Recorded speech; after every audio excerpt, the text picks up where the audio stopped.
News 18 India।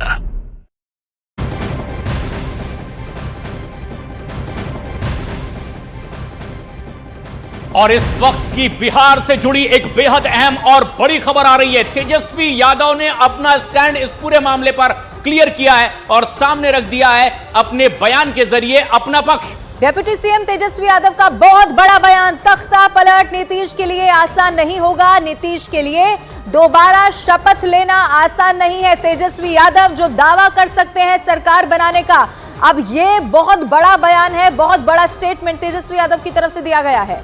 हालांकि चंद्रमोहन कुमार हमारे सहयोगी इस वक्त हमसे सीधे जुड़ रहे हैं। चंद्रमोहन, सबसे बड़ी बात यह है कि क्या अब जो तेजस्वी कह रहे हैं कि उनके लिए इस बार पलट जाना बहुत आसान नहीं होगा, उसकी वजह क्या है, किस आधार पर वो ये कह रहे हैं?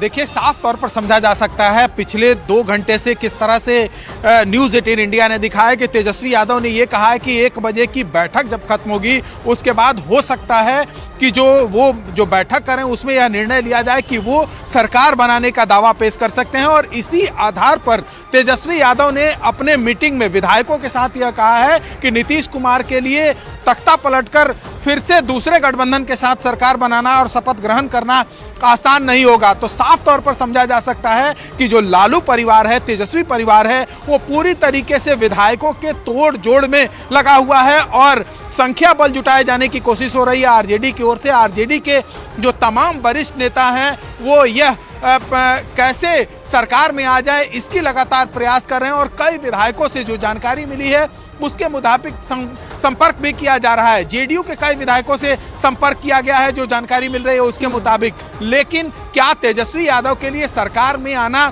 उतना आसान होगा? लेकिन जिस कॉन्फिडेंस के साथ, जिस विश्वास के साथ वो अपने विधायकों के साथ बैठक में उन्होंने ये कहा है कि नीतीश कुमार के लिए तख्ता पलटकर फिर से सरकार में दूसरे गठबंधन के साथ आना आसान नहीं होगा, तो ऐसे में साफ तौर पर समझा जा सकता है कि तेजस्वी यादव और लालू परिवार पूरी तरीके से सत्ता में आने के लिए अपनी एड़ी चोटी और पूरे तरीके से ताकत का प्रयोग करेगा, चाहे वो पैसे से हो, चाहे जिस तरह से है। तो चंद्रमोहन जो खबर आप दे रहे हैं ये बेहद अहम है, लेकिन सिर्फ जेडीयू का, आरजेडी का ही कदम इसमें महत्वपूर्ण नहीं है, बल्कि कांग्रेस पार्टी का भी अगला स्टैंड क्या होगा ये महत्वपूर्ण है। और अरुण हमारे साथ जुड़े हुए हैं। बिल्कुल अरुण, अब सवाल मेरा आपसे ये है कि तेजस्वी यादव का ये कॉन्फिडेंस कहीं ये तो नहीं बताता कि चाहे संख्या बल कम क्यों ना हो, आखिर तक आपको हार नहीं माननी होती है? क्योंकि अगर नीतीश कुमार संख्या बल के लिहाज से कमजोर होते तो वो इतना बड़ा कदम कभी नहीं उठाते जो अब संकेत मिल रहे हैं।